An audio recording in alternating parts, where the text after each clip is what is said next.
الحمدللہ،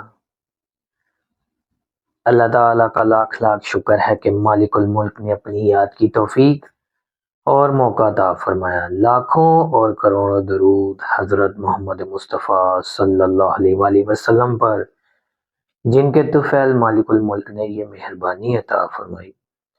سامعین کرام، اللہ تعالیٰ نے قرآن پاک میں سورہ بقرہ آیت نمبر 72 اور 73 میں ارشاد فرمایا، اور جب تم نے ایک آدمی کو قتل کر دیا تو ایک دوسرے پر الزام لگا رہے تھے، اور اللہ تعالیٰ اس کو ظاہر فرمانا چاہتا تھا جسے تم چھپا رہے تھے۔ اللہ تعالیٰ نے حکم فرمایا کہ اس کے ٹکڑے کو اس مقتول کے اوپر لگاؤ۔ اللہ تعالیٰ اسی طرح مردوں کو زندہ کرے گا اور تمہیں اپنی نشانیاں دکھاتا ہے تاکہ تم عقل سے کام لو۔ سامعین کرام، حضرت موسیٰ علیہ السلام کے زمانے میں ایک آدمی کے قتل کے بارے میں ایک قصہ بیان کیا گیا ہے کہ ایک آدمی نے لالچ میں آ کر اپنے چچا زاد بھائی کو، جو کہ بے اولاد تھا، اسے قتل کر دیا اور اس کی لاش کو اٹھا کر دوسروں کے دروازے پر رات کے اندھیرے میں رکھ دیا۔ صبح اٹھ کر واہ ویلا شروع کر دیا کہ میرا بھائی قتل ہو گیا ہے۔ آپ کے سامنے بیان ہو چکا ہے کہ وہ آدمی حضرت موسیٰ علیہ السلام کے سامنے حاضر ہوا اور حضرت موسیٰ علیہ السلام نے اللہ تعالیٰ کی بارگاہ میں عرض کی۔ اللہ تعالیٰ نے حکم فرمایا کہ آپ ان کو کہیں کہ گائے ذبح کرے اور اس کے گوشت کا ٹکڑا مردے کو لگائیں، تو وہ خود بتائے گا کہ مجھے کس نے قتل کیا ہے۔ بنی اسرائیل نے پھر پوچھنا شروع کر دیا کہ وہ گائیں کیسی ہو، ان کو جوابات ملتے رہے۔ وہ یہ نہ سمجھ سکے کہ اللہ تعالیٰ کے حکم میں کمال ہے، گائے کے گوشت میں کیا کمال ہو سکتا ہے۔ اگر وہ اس بات کو سمجھ لیتے تو اتنی تکلیف نہ ہوتی۔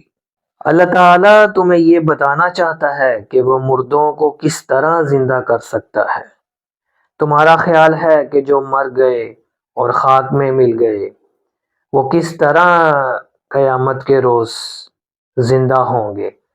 تو اللہ تعالیٰ تمہیں دکھانا چاہتا ہے کہ اللہ تعالیٰ جو چاہے کر سکتا ہے۔ ایک مردہ گائے کے گوشت کے ٹکڑے کو مردہ آدمی کے ساتھ لگانے سے وہ زندہ کر سکتا ہے۔ اللہ تعالیٰ تمہیں اپنی باقی نشانیاں بھی اسی لیے دکھاتا ہے اور بیان فرماتا ہے کہ تم عبرت حاصل کرو اور سمجھ حاصل کرو۔ سامعین کرام، اللہ تعالیٰ کے کلام میں اتنی حکمتیں، اتنے خزانے ہیں کہ کسی کے بس کی بات نہیں کہ سب کچھ سمجھ سکے۔ انسان اتنا ہی سمجھ سکتا ہے جتنی اللہ تعالیٰ توفیق عطا فرماتا ہے۔ یہاں اللہ تعالیٰ کیا سمجھانا چاہتا ہے؟ وہ پہلی بات یہ سمجھانا چاہتا ہے کہ زمین و آسمان پر حکومت اللہ تعالیٰ کی ہے۔ اللہ تعالیٰ کے حکم کے بغیر کوئی بات نہیں ہو سکتی۔ کوئی شخص اگر ظلم کرے یا قتل کرے اور بڑی حکمت سے ظلم کو چھپائے، پھر بھی اللہ تعالیٰ ظلم کو کبھی چھپنے نہیں دیتا، وہ ضرور اس کو ظاہر کرتا ہے، جلد کرے یا دیر کرے۔ اس جلدی اور دیر میں اللہ تعالیٰ کی حکمت ہوتی ہے۔ جب اللہ تعالیٰ ظاہر فرماتا ہے تو اس طرح سے ظاہر کرتا ہے کہ اسے کوئی شخص چھپا نہیں سکتا اور نہ اس پر کوئی حجت کر سکتا ہے، نہ کوئی شک کر سکتا ہے۔ یہاں اللہ تعالیٰ نے اس کے ثبوت میں یہی قصہ بیان فرمایا۔ اس ظالم نے لالچ میں آ کر اپنے بے گناہ چچا زاد بھائی کو قتل کر دیا، اور اللہ تعالیٰ نے کس طرح اس کا ظلم ظاہر کیا اور حکمت سے ظاہر فرمایا۔ سامعین کرام، اللہ تعالیٰ اپنے بندوں کی مدد ضرور فرماتا ہے، خواہ کسی طریقے سے بھی فرمائے۔ جب وہ اپنے بندوں کی مدد فرماتا ہے تو اس طریقے سے فرماتا ہے کہ ایسی مدد کوئی دوسرا نہیں کر سکتا، اور اس مدد میں کوئی آدمی خلل نہیں ڈال سکتا۔ آپ دیکھ لیں قرآن پاک میں ہی یہ ذکر آیا ہے کہ حضرت عیسیٰ علیہ السلام کی والدہ حضرت مریم علیہ السلام پر الزام لگایا گیا، تو کس طرح اللہ تعالیٰ نے اپنی اس بندی کی مدد فرمائی۔ سب لوگ جانتے تھے کہ وہ اللہ تعالیٰ کی پاکیزہ بندی ہے، عبادت گزار بندی ہے، اس پر کوئی الزام نہیں لگ سکتا، لیکن شیطان کے کہنے پر کچھ اس طرف ہو گئے۔ اللہ تعالیٰ نے کس طریقے سے اس کی پاکیزگی کی وضاحت فرمائی، کس طریقے سے مدد فرمائی کہ کوئی آدمی اس کے بعد کچھ کہنے کے قابل نہ رہا اور کچھ کرنے کے قابل نہ رہا۔ ایک معصوم بچے کی طرف ماں نے اشارہ کیا کہ اس سے پوچھا جائے۔ حضرت عیسیٰ علیہ السلام نوزائیدہ تھے، پنگھوڑے میں تھے۔ انہوں نے فرمایا میں اللہ تعالیٰ کا بندہ ہوں۔ اس کے بعد کسی کو شک کی مجال ہی نہیں رہی۔ اسی طرح جب حضرت یوسف علیہ السلام پر الزام لگایا گیا تو اللہ تعالیٰ نے ان کی کس طرح مدد فرمائی، تو ایک چھوٹا بچہ بول اٹھا کہ اگر حضرت یوسف علیہ السلام کی قمیض آگے سے پھٹی ہوئی تو حضرت یوسف علیہ السلام گناہ گار ہیں، اور اگر حضرت یوسف علیہ السلام کی قمیض پیچھے سے پھٹی ہوئی تو حضرت یوسف علیہ السلام گناہ گار نہیں، اور زلیخا جو کہہ رہی ہے اس میں کوئی صداقت نہیں۔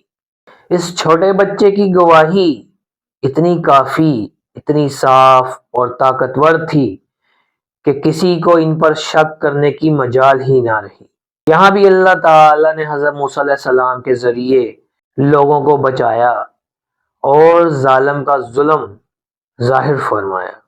ایسے طریقے سے فرمایا کہ سب کے سامنے مردہ گوشت جب اس لاش کو لگایا گیا تو خون کے فوارے اس لاش سے نکلنے شروع ہو گئے اور وہ زندہ ہو گیا، اور اس نے بول کر کہا کہ مجھے فلاں آدمی نے قتل کیا ہے۔